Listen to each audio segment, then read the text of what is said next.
확실히 많이 어려웠습니다. 그리고 이제 공인중개사 시험이 많이 바뀌었습니다. 안녕하세요, 공부엉입니다. 제가 한동안 사라졌습니다. 2차 공부하느라고 잠시 사라졌었는데요. 다행히 2차 전체 평균 70점 정도로 붙은 것 같네요. 잠도 줄이고 주말엔 보통 10시간 넘게 공부하고 그렇게 공부하긴 했지만 그래도 직장인인데 6월부터 시작하면 긴 시간은 아니었습니다. 심지어 처음에 시행착오 기간을 겪었기 때문에 앞에 한 달 정도는 공부 효율이 거의 빵이었어요. 그럼에도 제가 붙을 수 있었던 이유, 그리고 이번 시험을 보면서 느낀 공인중개사 출제 방향에 대한 제 생각을 공유해보고자 합니다. 33회 이후 시험에 대비하시는 분들은 도움되실 거예요. 첫 번째, 기출은 여전히 중요하다. 하지만 저는 이번 시험 문제는 기출 6개념만 보고 붙긴 했습니다. 기출만 딱 보고 본 건 절대 아니고요. 6개념 기출을 3번 이상 보면서 기본적인 내용 숙지는 물론 개인적으로 추가 공부를 진행했습니다. 추가 공부가 핵심인데요. 기출 2번 정도 들려보니까 공법 과목에 드는 깨달음이 있더라고요. 기출로는 부족하다. 하지만 기출을 바탕으로 확장이 된다 라는 것도 깨달을 수 있었어요. 여기서 확장이란 기존 기출에서 조금 더 응용되거나 유사한 내용이 시험에 나온다는 것을 말합니다. 본론으로 돌아와서 계속 확장되는 걸 보니까 이건 기출만으로 부족하니 추가 공부 필요하다고 결론이 났었고, 시험 2주 전에 기본서와 법 조문을 찾아보면서 공법을 대비했습니다. 그 결과 공법은 72.5점, 심지어 저는 정비법을 공부 시작할 때부터 버렸었기 때문에 그 정비법을 다 찍은 거죠. 괜찮은 점수입니다. 말씀드리고 싶은 부분은 이겁니다. 기출에 나오는 범위는 정말 최소한의 시험 범위입니다. 그리고 반드시 그 범위 전후로 확장 공부를 해주셔야 합니다. 기본서나 법 조문을 실제 찾아보면서 공부해야 한다는 것입니다. 물론 기출에서 전혀 예상할 수 없는 내용들이 출제되지만 그건 고득점 방지용으로 넣는 거기 때문에 무시하셔도 되고요. 또 기출 한번 풀어보고 점수 잘 나온다고 안 푸시는 분들 정말 많으신데 잘못된 접근입니다. 기출은 3번 봐도 모르는 거 나오고 확실하게 설명할 수 없는 게 수두룩하거든요.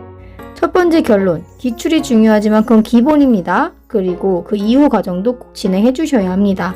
기출 끝내고 시험 딱 들어가자 라고 하지 마시고 시험 한 달 전 혹은 저처럼 한 3주, 2주 전까지는 기출 6에서 8개년은 끝내야지 라고 생각하셔야 합니다. 그래야 기출 분석 후에 추가적으로 공부할 수 있는 시간이 남습니다. 그럼 앞으로 확장 공부를 어떻게 해야 할까에 대한 영상이 중요하겠죠? 네, 그거는 이제 추후에 업로드를 해보겠습니다. 두 번째, 공인중개사 시험 출제 경향이 바뀌었다. 방금 제가 기출문제가 중요하지만 확장 공부도 중요하다고 말씀드렸죠. 사실 이 패턴은 공법에서는 이미 적용되고 있었던 패턴이었습니다. 공법 다들 어렵다고 하는데 왜 어려운지 한번 생각해 보신 적 있으신가요? 다른 과목은 시중에 나와 있는 책 인강 등으로 별 생각 없이 공부하면 어느 정도 성적이 나옵니다. 그 이유는 강사님들이 모두 기출문제를 반영해서 알려주시고 시험도 그 패턴에서 나왔기 때문인데요. 하지만 공법은 너무 양이 많아서 그 범위를 예측하기가 어렵습니다. 그래서 강사님들도 이론 강의 때 기출에 나온 기본적인 내용만 먼저 전달하기 때문에 수험생들이 따로 확장 공부를 해주지 않는 이상 점수가 나올 수가 없습니다. 그런데 이 패턴이 공법뿐만 아니라 다른 과목에서도 보이기 시작했습니다. 이번에 심하게 확장된 과목은 등기법이었어요. 즉, 앞으로 모든 과목을 확장 공부하라는 출제자의 의도를 느낄 수 있었습니다. 다른 표현을 쓰자면 요약노트로는 부족하다라는 뜻이기도 합니다. 31회 이전 합격생분들 중 요약노트로 붙으신 분들 굉장히 많으시죠? 이제는 단순히 그것으로는 부족할 수 있습니다. 요약노트가 필요 없다는 뜻이 절대 아니고요. 여러분, 요약노트가 뭔가요? 기존에 기출에 나왔던 내용들이 유사 내용들끼리 잘 정리되어 있는 얇은 책입니다. 즉, 요약노트를 제대로 공부한다는 것은 기존 기출 중에 핵심적인 내용을 공부한다는 뜻이죠. 하지만 제가 방금 뭐라고 말씀드렸죠? 확장 공부를 해야 된다 말씀드렸죠?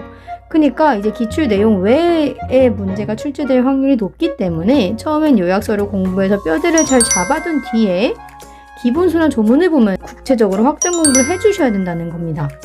전 과목에서요.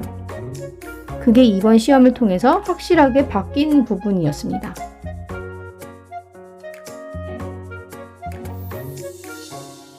세 번째, 난이도를 높이는 스킬이 다양해졌다.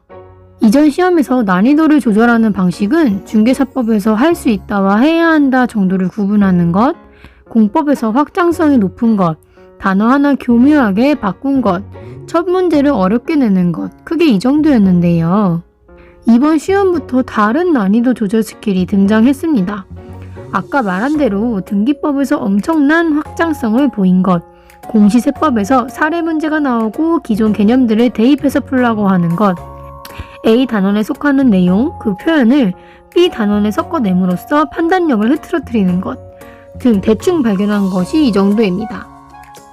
특히 A 단원에서 배운 내용이 B 단원의 내용과 섞어 나오는 것은 정말 고급 스킬 아닌가요? 그 짧은 순간에 오판단하기에 너무 좋은 구성이었습니다.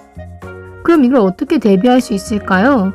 확장성은 기출공부 후 기본서 보면서 추가 공부해주시면 됩니다만 이런 교묘한 스킬들에 대응하기 위해서는 어쩔 수 없습니다. 사설 모의고사 등으로 연습할 수밖에 없다고 생각하는데요. 하지만 주의하셔야 할 점은 이런 모의고사 보시기 전에 기출 어느 정도 정복하고 보셔야 됩니다. 왜냐하면 기출의 출제 의도를 제대로 파악하기 위해서는 우선 내 머리의 데이터가 기출로만 가득 차야 한다고 생각하기 때문이에요. 출제위원들이 아닌 분들이 내신 문제를 풀어보면서 내가 아는 것도 확실하게 아는 건지에 대해서 확인하는 과정이 필요하실 것 같고요. 확장 공부하고 나서도 사설기간 문제 풀면서 내가 확장 공부를 잘 했는가, 다른 사람들도 이게 중요하다고 생각하는가, 이런 거 비교하시면서 공부하시는 게 좋을 것 같습니다. 마무리. 확실한 것은 이제 수험 기간을 길게 두고 가야 한다는 겁니다. 기출로 베이스를 잡는 시간, 확장 공부를 할 시간, 그리고 이를 모의고사 등으로 확인한 시간 등이 펴진 거니까요. 이번 공인중개사 시험 한마디로 정리하면 이제 기본서 펼치고 법 공부처럼 해라. 누군가 요약으로 훔치려 하면 안 된다 였습니다. 상대평가가 되면 더더욱 그렇겠고요. 다시 한번 근데 강조하지만 그렇다고 처음부터 기본서 보면서 달달 암기하라는 뜻 절대 아닙니다. 해당 내용에 대해서는 나중에 또 언급해 보겠습니다. 이제 단기 합격, 꼼수 합격 이런 거 그냥 노리지 마시고 빠르게 시작해서 천천히 공부하되 방향성을 잘 잡아주시기만 하면 될 것 같습니다. 하나하나 드릴 말씀이 너무 많지만 영상이 길어지니까 여기서 마치도록 할게요. 채널 방향성에 대해서 한번 언급드릴게요. 1차에는 제가 공부했던 방법, 그리고 그 방법이 맞았다는 증거를 알려드렸습니다만 이번 2차부터는 방법론에 집중하기보다 시험 분석에 집중해서 영상 올리겠습니다.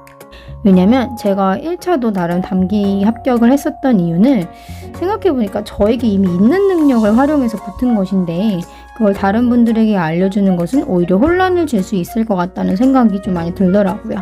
그래서 물론 궁금하신 분들이 있으니 당연히 제 방법이나 팁들 모두 올려드리겠습니다만 시험 분석, 암기 팁 등을 중심으로 한번 진행을 해볼까 합니다.